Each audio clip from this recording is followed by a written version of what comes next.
2023ல பார்த்தீங்கன்னா ஃப்ளட் வந்தப்போ ட்ரைனேஜ் சரியில்லை அப்படின்னு சொல்லி கம்ப்ளைண்ட் பண்ணிட்டே போவீங்க. இப்போ அதை கட் பண்ணி இப்போ பார்த்தோம் அப்படின்னா 2025 வந்துருச்சு. நீங்கள் செகண்ட் ஃப்ளோரில் உங்களுக்குன்னு ஒரு வீட்டில் இருக்கீங்க.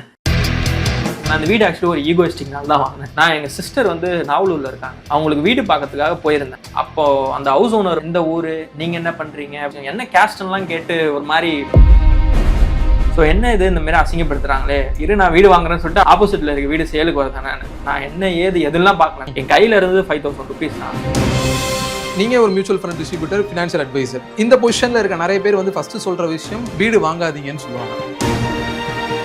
மல்டிபிள் சோர்சஸ் இன்கம் வந்து அப்படின்றத கிரியேட் பண்ணணும். மல்டிபிள் சோர்ஸ் ஆஃப் இன்கம்னா எப்படி, நீங்கள் எப்படி பண்ணீங்க? அதுலேயும் ஒரு மாதத்துக்கு 40,000 50,000 ஈவன் தான் நான் 1 லட்ச ரூபாய் சம்பாதிக்கிறேன், நான் சொகுசாக இருக்கேன். ஸோ இந்த மாதிரி நாங்களும் பண்ணுறதுக்கு பாசிபிளான ஏதாவது வழிகள் இருக்கா? ஈஸியஸ்ட் வேஸ் ஏதாவது இருக்கா? ரெகுலர் மியூச்சுவல் ஃபண்ட் தலையில கட்டுறேன் அப்படின்னா எனக்கு commission life long I will be getting. நீங்க இன்வெஸ்ட்மெண்ட் பண்ணிட்டு இருக்க வரைக்கும் எனக்கு அது கிடைச்சிட்டே இருக்கும். ஆனால் அது ஆக்டிவ் ஃபண்ட்ஸ்ல கமிஷன் அதிகமாக கிடைக்கும். தங்கம் வாங்காதீங்கன்னு சொல்லுவாங்க.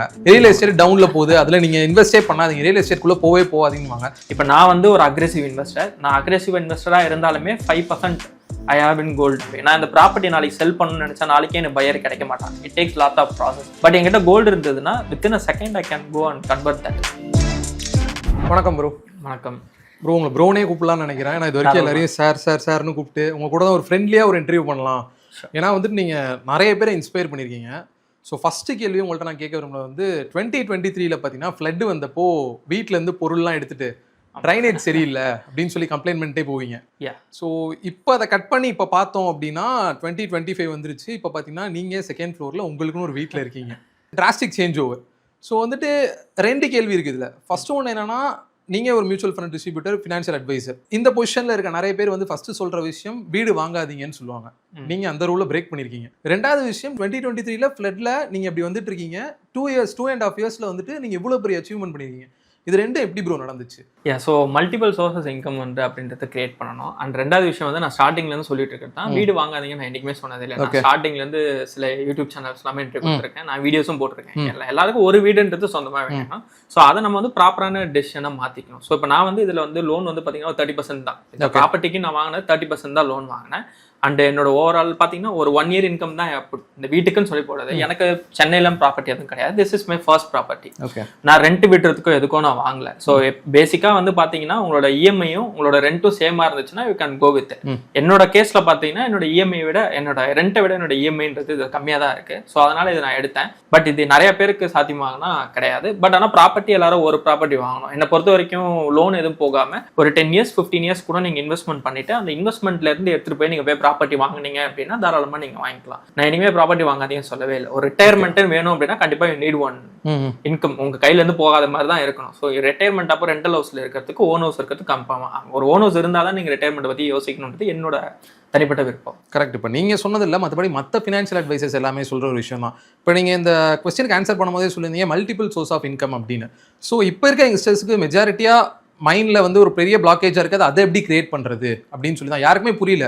மல்டிபிள் சோர்ஸ் ஆஃப் இன்கம்னா எப்படி, நான் எப்படி ஜென்ரேட் பண்ணுறது அப்படின்னு சொல்லி நீங்கள் எப்படி பண்ணீங்க? இல்லை நாங்கெல்லாம் ஜென்ரேட் பண்ண எங்களுக்கு ஏதாவது ஒரு easiest way anyone can do. இப்போ ஒரு எக்ஸாம்பிளுக்கு எங்கிட்ட 2 பேர் ஒர்க் பண்ணுறாங்க, 2 எடிட்டர்ஸ் ஒர்க் பண்ணுறாங்க. இந்த 2 எடிட்டர்ஸுமே காலேஜ் ஸ்டூடெண்ட்.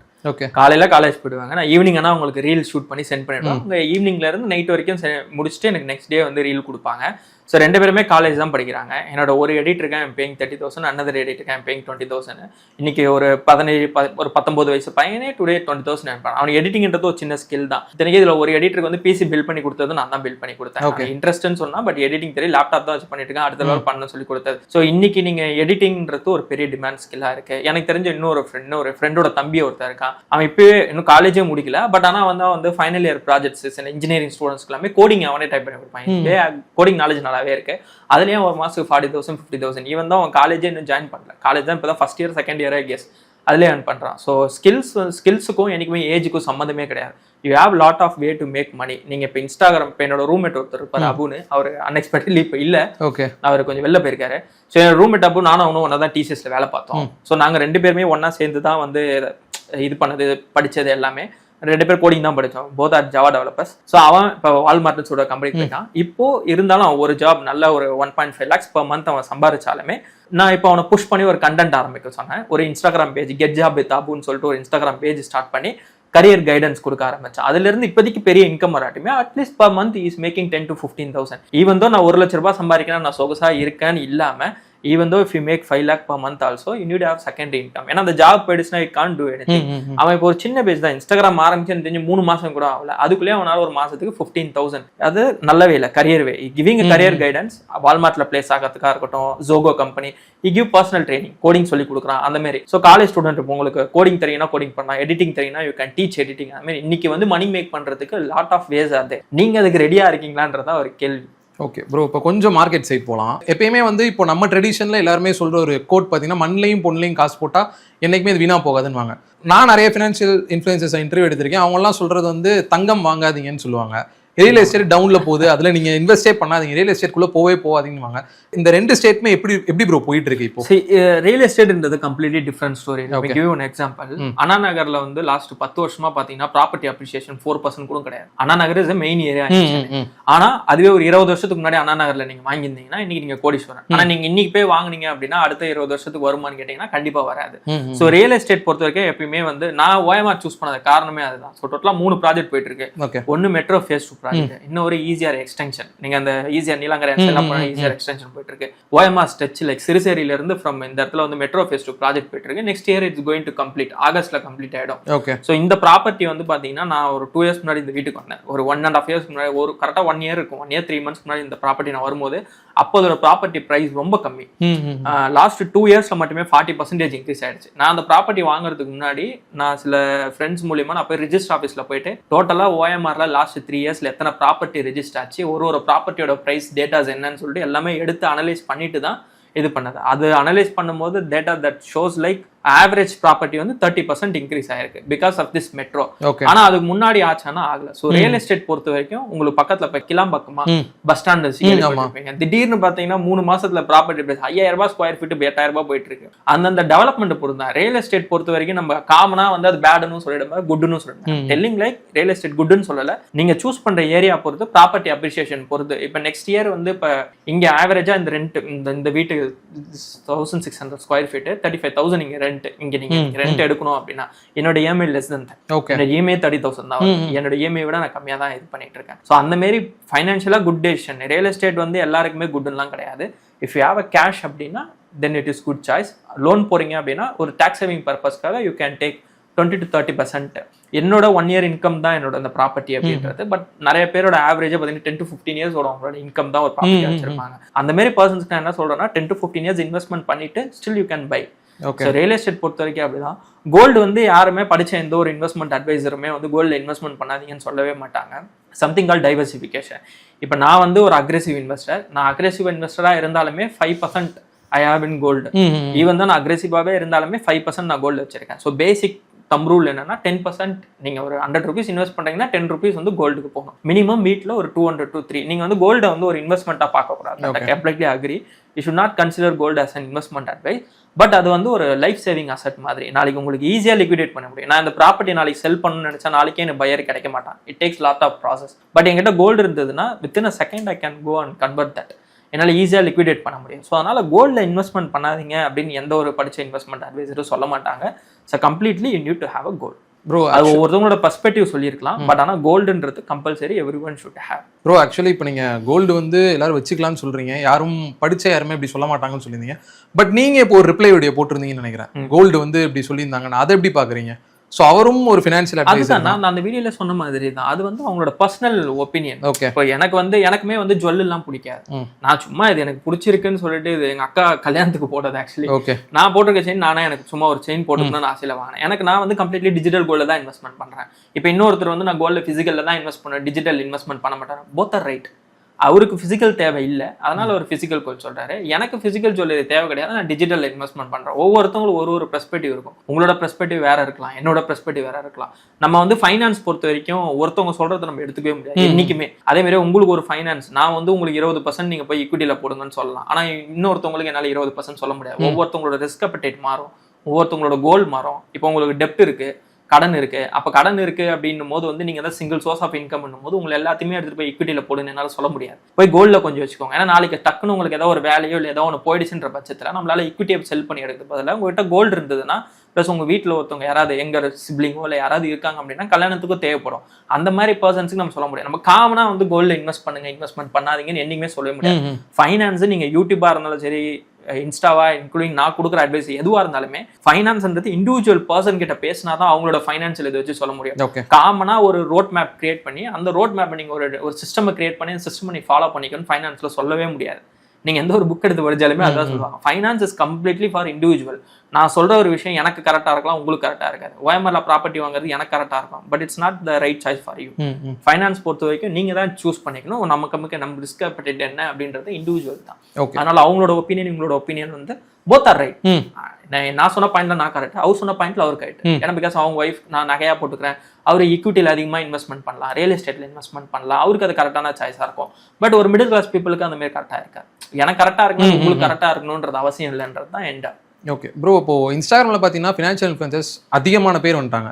இப்போ யார் வந்து ரியலிஸ்டிக்கான இன்ஃபர்மேஷன் கொடுக்குறாங்க, இல்லை யார் வந்து நம்மளை மேனிப்புலேட் பண்ணுறாங்க அப்படின்னு எங்களுக்கே தெரியல. ஏன்னா அவ்வளோ எங்களுக்கு இன்டேக் பண்ணுறதுக்கு நிறைய இன்ஃபர்மேஷன்ஸ் நிறைய இருக்கு. முன்னாடி பார்த்தீங்கன்னா 2020 இருந்து நாங்கள் இன்ஸ்டால இருக்கோம். ஸோ 2020 இருந்து இப்போ வரைக்கும் பார்த்தீங்கன்னா 100K மேலே இருக்கிற ப்ரொஃபைல் வந்து பார்த்தீங்கன்னா ஒன்லி 13. சின்ன சின்ன கிரியேட்டர்ஸ் நிறைய பேர் இருக்காங்க, also support them. But 13 profile தான் வந்து மோர் தென் 100K இருக்கிறது. ஸோ இப்போ இது வந்து நிறையா இன்டேக் இருக்குதான். ஸோ என்னன்னா இப்போ வந்து எப்படி மெடிக்கலில் வந்து ஒரு சர்டிஃபிகேஷன் நீங்கள் எப்படி ஒரு MBBS முடிச்சிருந்தா தான் யூ ஷுட் டாக் அபவுட் மெடிசன்ற மாதிரி செபிக்கும் நான் அதுதான் எக்ஸ்பெக்ட் பண்ணுறேன். தே ஷுட் ஹேவ். ஏன்னா ஃபைனான்ஸ் பொறுத்த வரைக்கும் இப்போ நான் ஒரு சொல்லிட்டேன் அப்படின்னா நீங்கள் போய் ஜஸ்ட் லைக் தட் அப்படியே இன்வெஸ்ட்மெண்ட் பண்ணி மணி லாஸ் ஆகிடும். ஸோ அந்த செபி ஆல்ரெடி அது போயிட்டு தான் இருக்குது. நடுவில் ஏன் பாஸ் பண்ணாங்க தெரியல, நடுவில் செபி சேர்மன் மாறினதுனால. பட் அது கொண்டு வந்தாங்கன்னா நல்லா இருக்கும்ன்றது என்னோட opinion. They have a common test.